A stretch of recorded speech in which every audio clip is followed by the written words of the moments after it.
कोई टूटे तो उसे सजाना सीखो, कोई रूठे तो उसे मनाना सीखो, कि रिश्ते मिलते हैं यहाँ मुकद्दर से, बस उन्हें खूबसूरती से निभाना सीखो। हाय फ्रेंड्स, स्वागत है आप सभी का मेरे यूट्यूब चैनल हिंदी पॉइंट में, जिसमें कि मेरा प्रयास रहता है हिंदी को बहुत ही आसान तरीके से आप तक लाने का। फ्रेंड्स, आज मैं बात करूंगी द्विवेदी युग की। द्विवेदी युग हिंदी साहित्य का एक ऐसा युग है जो भारतेंदु युग के बाद आया और ये महावीर प्रसाद द्विवेदी के नाम पर इसका नाम रखा गया द्विवेदी युग। महावीर प्रसाद एक प्रसिद्ध साहित्यकार, पत्रकार और साथ साथ एक युग प्रवर्तक भी रहे थे। उनके ही नाम पे इस युग का नाम द्विवेदी युग रखा गया, जो कि भारतेंदु युग के बाद आया था।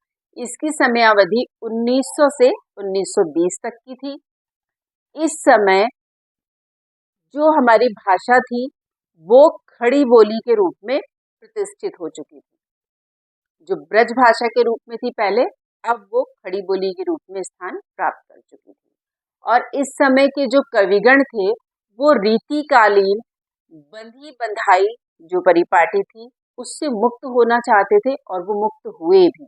उन्होंने खड़ी बोली को अपनाया क्योंकि रीतिकाल में ब्रज भाषा का ज्यादा बोलबाला था।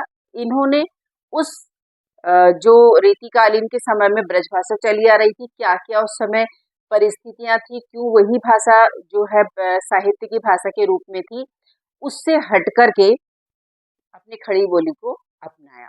क्योंकि रीतिकाल जैसे मैंने आपको बताया था, उस समय जो राजागण थे उनके आश्रय में रह करके लिखते थे और उन राजाओं के ही प्रशंसा के लिए वो अपनी काव्य सृजन करते थे। उस परिपाटी को छोड़ करके जो इस समय के कविगण थे उन्होंने खड़ी बोली को अपनाया और स्वतंत्र रूप से इसको अपनाया। इन्होंने इसके लिए समाज में व्याप्त जितनी भी बुराइयां थी उनको स्थान दिया, उनको उठाया खड़ी बोली के रूप में, उनको भी स्थान दिया। साथ के साथ इन्होंने नारी के अबला रूप को न दिखाकर समाज में नारी के सबला रूप को दिखाया। इन्होंने रामचंद्र जी के और भगवान कृष्ण के मानव रूप को, आदर्श मानव रूप को समाज को दिखाया और इन्होंने समाज व्याप्त जो बहुत ज्यादा बुराइयां थी उनको भी अपनी साहित्य की भाषा जो थी खड़ी बोली उसके रूप में समाज के सामने लाया। फ्रेंड्स, बुद्धिवाद से प्रभावित होकर उस समय के जो कविगण थे उन्होंने विश्व सुख में ही अपना धार्मिक सुख माना और भाषा के क्षेत्र में जो अराजकता और स्वच्छंदता चल रही थी उस पर महावीर प्रसाद द्विवेदी ने अंकुश लगाया। और रामचंद्र शुक्ल ने भी कहा कि व्याकरण की शुद्धता और भाषा की सफाई पर महावीर प्रसाद द्विवेदी ने निश्चित ही अपना योगदान दिया। फ्रेंड्स, उस समय सरस्वती के संपादक महावीर प्रसाद द्विवेदी थे, तो जो सरस्वती के संपादक होने के नाते जो उनके पास पुस्तकें लाई जाती थी उन पुस्तकों में भी जो व्याकरणिक अशुद्धियां थी उनको महावीर प्रसाद द्विवेदी ने उन कवियों के संज्ञान में ला करके बहुत हद तक भाषा की अशुद्धता और व्याकरणिक जो कमियां थी उनको कवियों के संज्ञान में लाया और उन्हें अवगत कराया। उस समय जो द्विवेदी युग में था, द्विवेदी युग में मेन जो हमारे सामने जो बात निकल करके आई फ्रेंड्स वो ये थी कि उस समय खड़ी बोली का जो प्रयोग है वो गद्य और पद्य दोनों में समान रूप से होने लगा था। द्विवेदी युग में न सिर्फ भाषा की एक रूपता स्थापित हुई बल्कि अन्य विषयों को भी स्थान मिला। साहित्य को ज्ञान राशि का संचित कोश भी महावीर प्रसाद द्विवेदी ने कहा। और भारतेंदु युग में यद्यपि काव्य सृजन खड़ी बोली में भी आरंभ हो चुका था, लेकिन उसको साहित्यिक रूप से मान्यता नहीं मिली थी।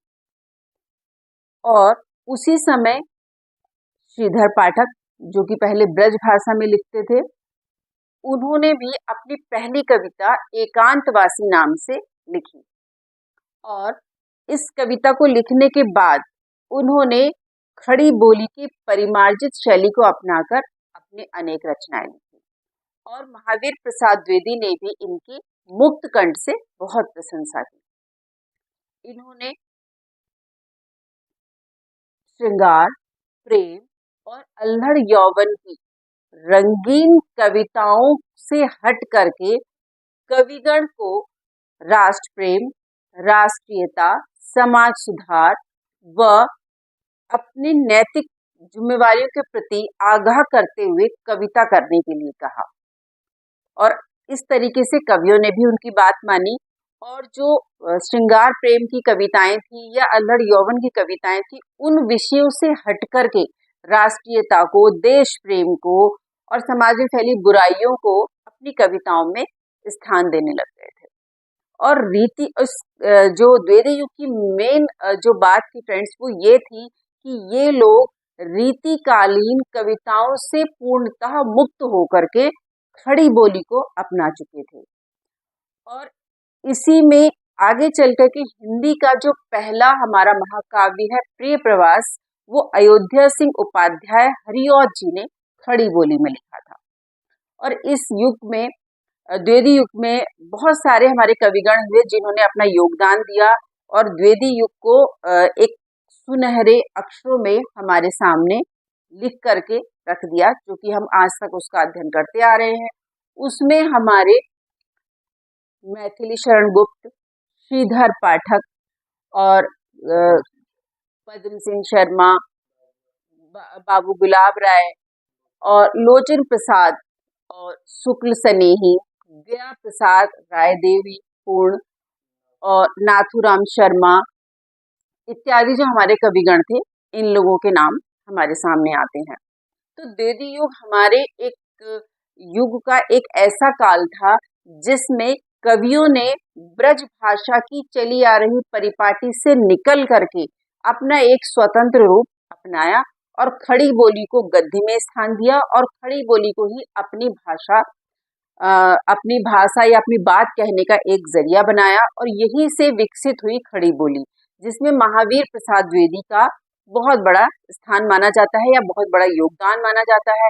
और महावीर प्रसाद द्विवेदी ही एक ऐसे कवि थे या पत्रकार थे या युग प्रवर्तक थे जिन्होंने खड़ी बोली को परिष्कृत और परिमार्जित रूप देने में अपनी बड़ी भूमिका निभाई। तो फ्रेंड्स, ये थी महावीर प्रसाद द्विवेदी द्वारा रचित जो द्विवेदी युग था उसके बारे में जानकारी। फ्रेंड्स, अगर आपको वीडियो पसंद आया है तो लाइक करें और कमेंट सेक्शन में जाकर के अपना कमेंट जरूर करें कि आपको वीडियो की जानकारी कैसी लगी। और अगला वीडियो आप किस टॉपिक पे चाहते हैं जरूर कमेंट सेक्शन में जाके बताइएगा। तो आप करिए वीडियो एंजॉय, मैं चलती हूँ अपनी नेक्स्ट वीडियो की तैयारी में। तब तक के लिए जय हिंद, जय भारत।